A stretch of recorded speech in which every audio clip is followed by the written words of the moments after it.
In the Germanic world shaped by Charlemagne, trade did not move because officials demanded it. It moved because people trusted the same weights, the same silver, and the same rules across vast distances. Charlemagne was a Germanic Frankish ruler who unified trade not by force or heavy taxation, but by creating a simple, trusted standard that allowed commerce to move faster than imperial authority ever could. Long before modern markets or banking systems, this quiet system let goods travel farther and faster than taxes ever managed to follow. How did trade under Germanic Charlemagne move more smoothly than the empire's own tax system? And why did merchants trust shared coins, weights, and rules more than they feared imperial officials?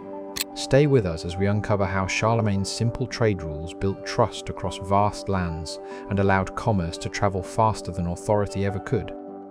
A fragmented world before the standard. Before Charlemagne's reforms, the Germanic world was economically fractured.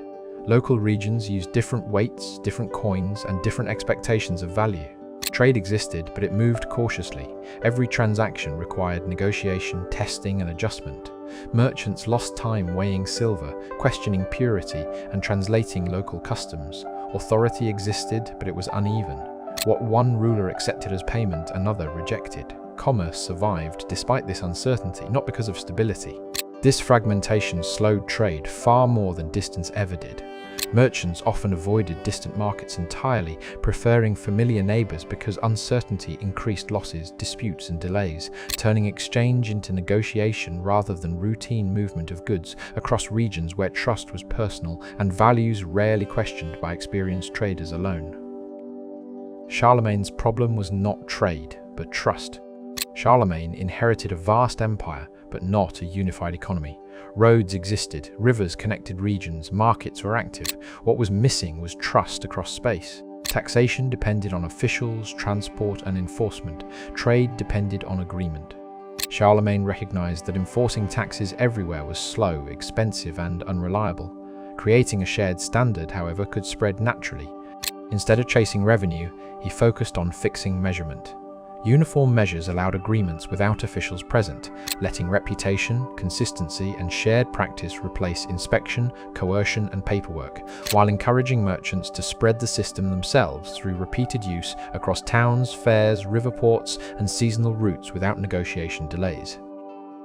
The Carolingian silver standard. At the center of Charlemagne's reform was silver, not gold, not complex coinage, a single, consistent silver unit. The Carolingian pound was defined by weight, not decoration. From it came standardized divisions that merchants could rely on regardless of region. The coin itself mattered less than what it represented, predictable value. Once silver meant the same thing everywhere, trade no longer needed permission to move. The pound was divided consistently into smaller units, simplifying accounting, wages, and pricing, and allowing contracts, rents, and fines to be calculated predictably, even when coins varied or silver circulated as weighed metal between regions and generations over time periods. Why weight mattered more than coin design. Coins can lie, weight cannot. By standardizing weight rather than imagery, Charlemagne avoided the need for constant reminting or enforcement. Merchants could weigh silver themselves. Trust shifted from authority to measurement. This meant trade could proceed without waiting for officials. A scale was enough. Disputes were fewer. Transactions were faster. The system worked because it reduced argument. Scales became common tools at markets, fairs, and monasteries, reducing reliance on portraits or inscriptions and allowing strangers to transact confidently by checking mass, not authority, before agreeing prices using shared expectations learned through daily commercial experience across regions consistently. Markets move faster than administration. Taxation required assessment, collection, storage, and transport. Every step slowed movement. Trade, once standardized, required only agreement. Merchants carried goods, not paperwork. They paid tolls where required, but the act of exchange no longer depended on imperial presence. The standard traveled faster than messengers. Markets adjusted before laws arrived. Collectors needed schedules, storage, transport, guards, and records, while merchants needed buyers and measures, making exchange adaptive, mobile, and self-correcting compared to rigid administrative routines bound to offices and timetables that struggled to respond quickly to local conditions and demand. Why merchants adopted the standard voluntarily. No army forced merchants to use Carolingian weights. They adopted them because it saved time. Standardization reduced risk. A trader entering a new region did not need to relearn value. The same silver spoke the same language. This voluntary adoption made trade resilient. Even where imperial authority weakened, the standard remained. Using the standard reduced fraud disputes, eased credit, and improved planning, letting merchants calculate costs, profits, and risks ahead of travel, instead of renegotiating value at every stop along unfamiliar routes and seasonal trading circuits through distant markets reliably repeatedly. The role of monasteries and towns. Monasteries, markets, and towns became anchors of the standard. They measured honestly, stored silver, and reinforced trust. Because these institutions were stable, merchants preferred dealing through them. The standard gained legitimacy not through law, but through repeated success. Trust grew sideways, not downward. Monasteries recorded transactions, hosted fairs, and trained scribes, while towns enforced measures locally, creating trust hubs that stabilized exchange, provided storage, and spread practices through example, rather than decree across regions with minimal oversight or coercive authority from rulers alone. Why taxes could not keep up. Tax collectors moved slowly. They required escort, records, and compliance. Resistance was common. Delays were constant. Trade, by contrast, rewarded cooperation. Refusing the standard meant exclusion from exchange. Taxes depended on fear. Trade depended on benefit. Benefit moved faster. Collectors followed routes only after assessments were approved, while merchants moved immediately when opportunity appeared. Taxes waited for authority. Trade followed demand. One relied on obedience, the other on usefulness, which spread faster because participation brought gain rather than loss to those involved. The Germanic preference for practical order. This system reflects a deeply Germanic approach to order. Authority worked best when it aligned with daily practice. Rather than impose control everywhere, Charlemagne shaped conditions where cooperation made sense. The standard did not replace power, it reduced the need to use it. That restraint mattered. Germanic governance favored habits that solved problems quietly. When people benefited directly, enforcement became unnecessary. Order emerged through routine, not threat, allowing stability to grow without constant intervention or visible force, which preserved legitimacy and reduced resistance across regions. Rivers, roads, and the speed of exchange. Once standardized, trade followed rivers and roads naturally. No official needed to approve movement. Goods flowed where demand existed. The standard turned geography into opportunity rather than obstacle. Taxes still lagged behind, tied to jurisdiction and oversight. Commerce ignored borders more easily than rulers did. Merchants used rivers as highways, stopping at ports that recognized shared measures. Roads linked fairs and towns seamlessly.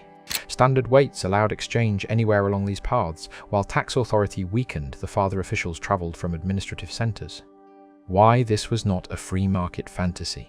This was not laissez-faire trade. Rules existed, weights were enforced locally, fraud was punished, but enforcement was light compared to taxation.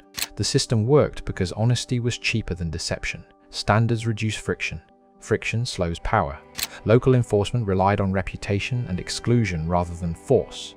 Dishonest traders lost partners quickly. Simple rules lowered risk for everyone, proving that clarity can regulate behavior more effectively than heavy oversight or constant inspection across diverse markets. The quiet success of the system. The Carolingian standard did not announce itself loudly. It simply worked. Long after Charlemagne's political authority fractured, the economic habits he shaped endured. People remembered what worked. Trade survived rulers. Taxes did not. Merchants passed practices to apprentices, towns preserved measures, and monasteries maintained records. Even as borders shifted, habits stayed. The system outlived politics because usefulness outlasted commands that depended on constant reinforcement. Comparison with later monetary control. Later systems relied more heavily on central enforcement, complex coinage, and bureaucratic oversight. These systems moved authority forward, but often slowed exchange. Charlemagne's model prioritized simplicity, fewer rules, clear measures. Speed came from clarity, not control. As states expanded, regulation multiplied. Coins changed, paperwork grew, and delays increased. Authority tightened, but trade slowed. The Carolingian approach shows that reducing complexity can sometimes strengthen economic flow more than expanding oversight. What the standard reveals about power. Power does not always move fastest when it commands. Sometimes it moves fastest when it simplifies. Charlemagne's standard shows that shaping behavior can outperform enforcing obedience. Trade followed trust, taxes chase compliance. The difference is speed. By aligning authority with daily advantage, Charlemagne allowed people to choose cooperation. Power worked indirectly, guiding action through usefulness rather than pressure. This revealed that durable influence often grows from shared benefit, not imposed control. The Germanic world under Charlemagne did not become economically unified through force. It became unified through agreement. A simple, trusted standard allowed trade to move faster than taxation because it removed friction instead of adding authority. Silver, measured honestly, traveled farther than officials ever could. What endured was not imperial control, but a shared understanding of value. People traded with confidence, not fear. Trust crossed rivers, borders, and kingdoms, proving that cooperation can move faster than power when systems are built for everyday use. This Carolingian standard invites a larger question. How often does power move slower than trust? And how many systems fail because they try to control what could simply be aligned? Share your thoughts and stay with us as we continue uncovering how Germanic systems quietly shaped the world long before modern economics gave them new names.